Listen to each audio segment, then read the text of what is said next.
Kantong semar tidak lahir sebagai pemangsa. Ia tumbuh di tanah yang nyaris tidak memberi apapun. Tanah asam, miskin nitrogen, dan nyaris kosong dari nutrisi yang dibutuhkan tumbuhan untuk hidup normal. Akar yang dimilikinya bukanlah alat untuk berkembang, melainkan sekedar penyangga agar tubuhnya tetap berdiri. Dari awal, lingkungan sudah memberi satu pesan jelas.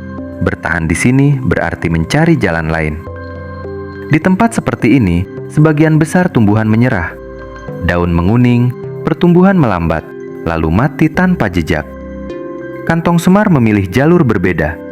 Daunnya berubah bentuk, memanjang, melipat, dan membentuk rongga. Bukan karena agresi, bukan karena naluri membunuh, tetapi karena akar tidak lagi mampu memberi cukup kehidupan. Kantong itu bukan senjata, ia adalah kompromi terakhir. Konflik hidup kantong semar dimulai dari ketergantungan mutlak pada lingkungan yang tidak ramah. Ia tidak bisa berpindah. Ia tidak bisa tumbuh cepat untuk mencari tanah baru. Ia terikat pada satu lokasi, satu lapisan tanah, satu kondisi yang keras dan nyaris tidak berubah. Setiap hari, ia hidup dalam defisit. Energi yang masuk lebih sedikit dari yang dibutuhkan untuk bertahan. Dalam kondisi ini, serangga yang lewat bukan mangsa. Mereka adalah peluang. Bukan diburu, tidak dikejar, bahkan tidak disadari. Kantong semar hanya diam, terbuka, dan menunggu. Cairan licin di bibir kantong bukan jebakan aktif, melainkan konsekuensi fisika. Ketika serangga terpeleset dan jatuh, peristiwa itu terjadi tanpa kehendak, tanpa reaksi, tanpa emosi. Masalahnya bukan pada apa yang ia lakukan, tetapi pada mengapa ia harus melakukannya. Kantong semar tidak pernah diberi pilihan untuk hidup normal seperti tumbuhan lain. Ia tidak menyerap cukup nutrisi dari tanah. Ia tidak mendapatkan keseimbangan yang adil sejak awal. Dalam dunia tumbuhan, ia tumbuh dengan satu kekurangan besar yang tidak pernah teratasi. Sejak saat itu, hidupnya tidak lagi tentang tumbuh ke atas atau berkembang luas. Hidupnya tentang mengisi kekosongan yang diciptakan oleh lingkungan. Setiap kantong yang terbentuk adalah tanda kegagalan tanah untuk memberi kehidupan yang cukup. Dan dari kegagalan itulah, sebuah cara hidup yang tampak kejam perlahan muncul. Bukan sebagai keinginan, tetapi sebagai satu-satunya jalan yang tersisa. Untuk memahami bagaimana kantong semar bertahan, tubuhnya harus dilihat sebagai hasil tekanan ekologis, bukan keanehan. Ia tetap tumbuhan sepenuhnya. Ia berfotosintesis seperti daun lain, tumbuh perlahan mengikuti cahaya, dan bergantung pada air serta mineral. Tidak ada perubahan genetik yang menjadikannya pemangsa aktif. Yang berubah hanyalah arah adaptasi. Bagaimana ia menutup kekurangan yang tidak bisa diselesaikan oleh akar. Kantong yang menggantung di ujung daun adalah daun itu sendiri, yang mengalami modifikasi ekstrim. Di dalamnya terdapat cairan pencerna yang mengandung enzim dan bakteri simbiotik. Kombinasi ini bukan untuk membunuh cepat, tetapi untuk mengurai perlahan. Serangga yang jatuh tidak langsung mati. Banyak yang masih bergerak, tenggelam pelan, kehabisan energi, lalu terurai seiring waktu. Proses ini berlangsung pasif, mengikuti hukum kimia dan gravitasi, bukan tindakan sadar. Bibir kantong menghasilkan nektar dan permukaannya licin ketika lembab. Ini bukan umpan yang dirancang dengan niat, melainkan hasil seleksi alam yang memilih struktur paling efisien. Kantong yang mampu menarik lebih banyak serangga mendapat lebih banyak nitrogen. Tumbuhan yang mendapat nitrogen lebih mampu tumbuh, berbunga, dan bereproduksi. Tidak ada strategi moral di sini. Hanya mekanisme bertahan yang tersaring oleh waktu. Menariknya, kantong semar tidak bergantung penuh pada mangsa. Ia tidak akan mati seketika tanpa serangga. Yang ia dapatkan dari mangsa adalah tambahan nutrisi, terutama nitrogen dan fosfor, unsur yang sangat langka di tanah tempat ia hidup. Tanpa tambahan ini, pertumbuhannya lambat, rapuh, dan mudah gagal mencapai fase reproduksi.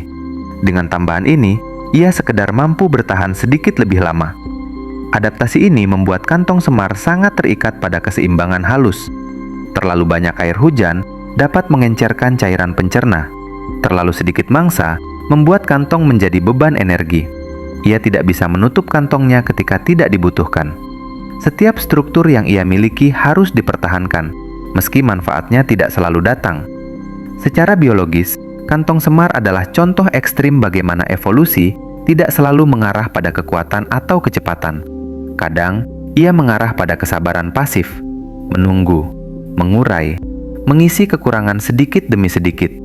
Bukan karena itu cara terbaik untuk hidup, tetapi karena itu satu-satunya cara yang masih mungkin di lingkungan yang sejak awal tidak pernah ramah.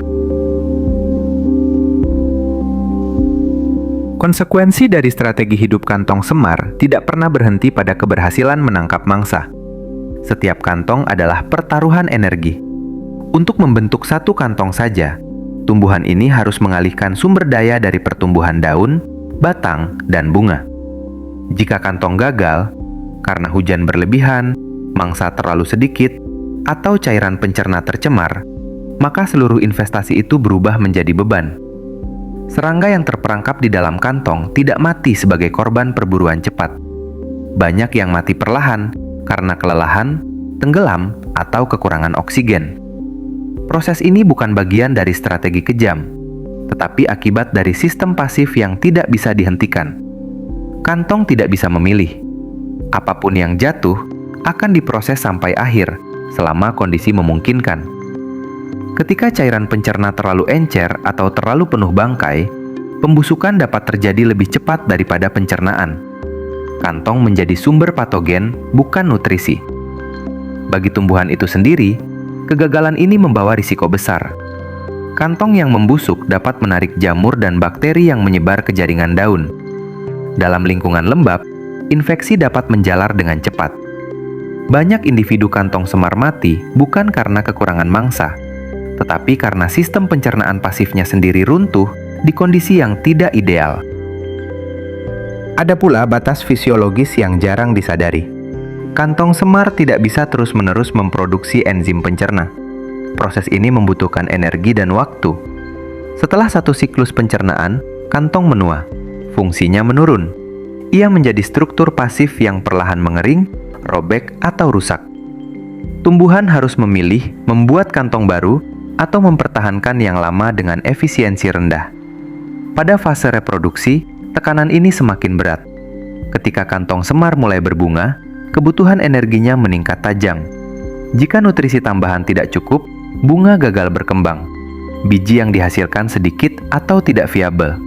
Dengan kata lain, kegagalan menangkap mangsa hari ini dapat berarti kegagalan regenerasi generasi berikutnya. Di titik ini, strategi karnivora kantong semar memperlihatkan sisi rapuhnya. Ia bukan tumbuhan yang diuntungkan oleh memangsa, melainkan tumbuhan yang terus-menerus berada di ambang kegagalan. Setiap kantong adalah usaha terakhir untuk menutup kekurangan lingkungan, dan seringkali usaha itu tidak cukup. Kantong semar bertahan bukan karena sistemnya sempurna, tetapi karena ia mampu hidup di batas minimum. Sedikit nutrisi, sedikit keberhasilan, dan banyak kegagalan yang tidak pernah terlihat. Itulah harga biologis dari hidup di tanah yang sejak awal tidak pernah memberi cukup untuk tumbuh dengan aman. Di tengah seluruh keterbatasan dan risikonya, kantong semar tetap memegang peran ekologis yang tidak bisa dianggap sekedar anomali. Ia bukan penyimpangan alam, melainkan bagian dari sistem yang terbentuk justru karena lingkungan di sekitarnya terlalu miskin untuk mendukung kehidupan tumbuhan pada umumnya. Kantong semar hidup di tanah yang nyaris tak memberi apapun. Miskin nitrogen, miskin fosfor, sering asam, dan kerap tergenang. Di tempat seperti ini, banyak tumbuhan gagal bertahan. Namun, keberadaan kantong semar membuka jalur energi alternatif. Serangga yang jatuh ke dalam kantong bukan hanya menjadi nutrisi bagi tumbuhan itu sendiri, tetapi juga memicu rangkaian proses biologis lain di sekitarnya. Di dalam cairan kantong tidak hanya terjadi pencernaan. Berbagai bakteri, mikroorganisme, dan larva hidup membentuk komunitas kecil yang khusus. Mereka membantu mengurai mangsa, mempercepat pelepasan nutrisi, dan menciptakan ekosistem mikro tertutup.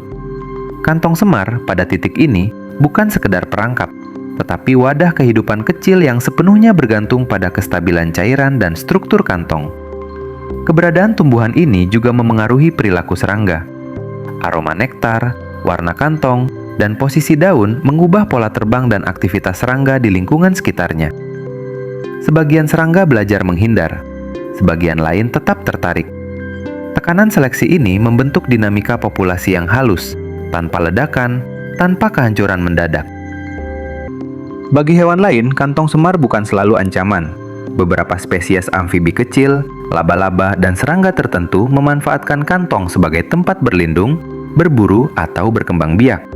Mereka tidak jatuh ke dalam cairan, tetapi hidup di tepi struktur, memanfaatkan apa yang tersisa. Dalam kondisi tertentu, kantong semar justru menjadi tempat aman di lingkungan yang keras.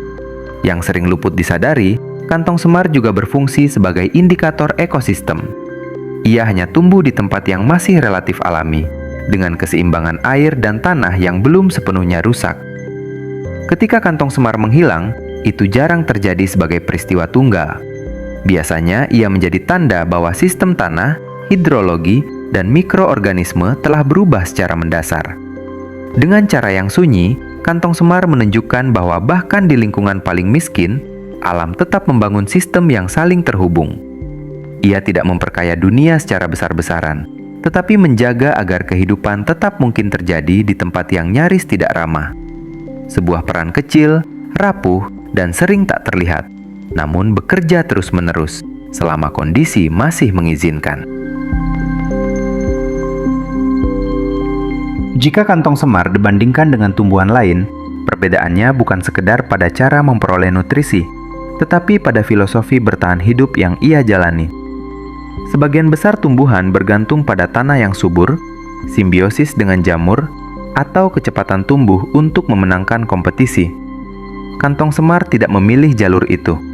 Ia tumbuh lambat, hidup di tempat miskin, dan mengganti kekurangan dengan risiko tinggi. Dalam banyak hal, strategi ini justru berlawanan dengan logika efisiensi. Menunggu serangga jatuh ke dalam kantong bukan cara tercepat memperoleh nitrogen. Banyak kantong tetap kosong selama berhari-hari, bahkan berminggu-minggu. Energi untuk membentuk kantong, memproduksi cairan, dan menjaga strukturnya seringkali tidak langsung terbayar. Namun evolusi memilih jalur ini karena di lingkungan ekstrim, pilihan lain hampir tidak tersedia. Perbandingan dengan makhluk lain, termasuk manusia, muncul secara halus di sini. Ketika sumber daya terbatas, ada dua jalan umum, berpindah atau beradaptasi. Kantong semar tidak berpindah, akar-akarnya terikat pada tanah yang sama. Ia juga tidak mengubah lingkungan secara agresif.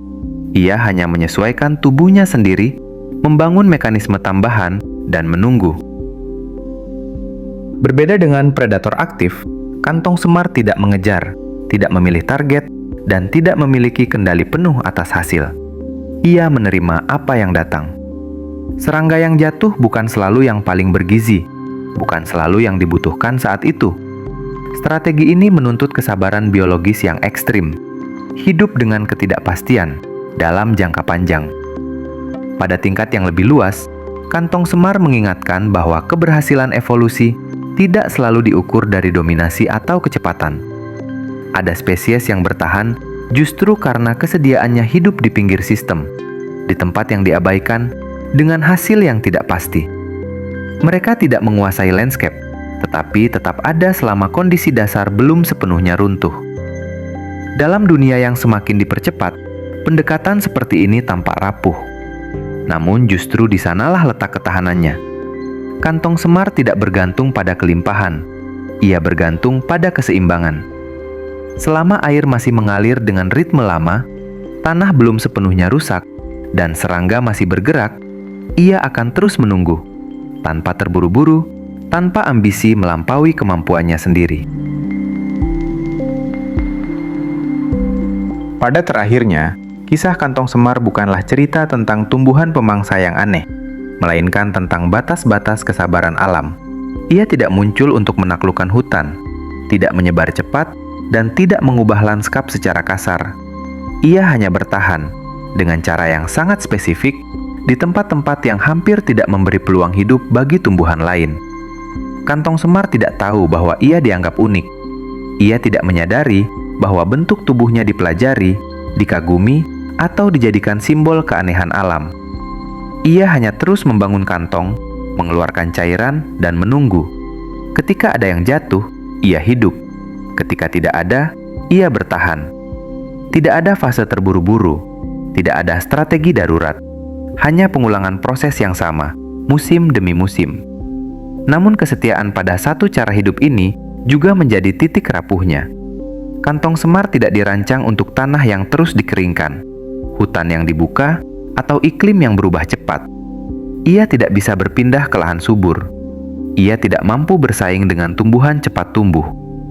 Ketika lingkungan ekstrim yang dulu melindunginya hilang, keunggulannya ikut menghilang. Alam tidak melihat ini sebagai tragedi. Ia tidak memberi makna pada hilangnya satu spesies. Sistem akan terus bergerak, dengan atau tanpa kantong semar. Serangga akan mencari jalur lain. Nutrisi akan mengalir lewat mekanisme berbeda. Dunia tidak berhenti hanya karena satu strategi hidup tidak lagi relevan. Namun bagi kita yang mengamatinya, kantong semar meninggalkan jejak sunyi. Ia menunjukkan bahwa tidak semua kehidupan diciptakan untuk menang cepat. Sebagian diciptakan untuk menunggu lama, hidup dengan hasil yang tidak pasti, dan tetap ada selama dunia bersedia bergerak pelan bersamanya.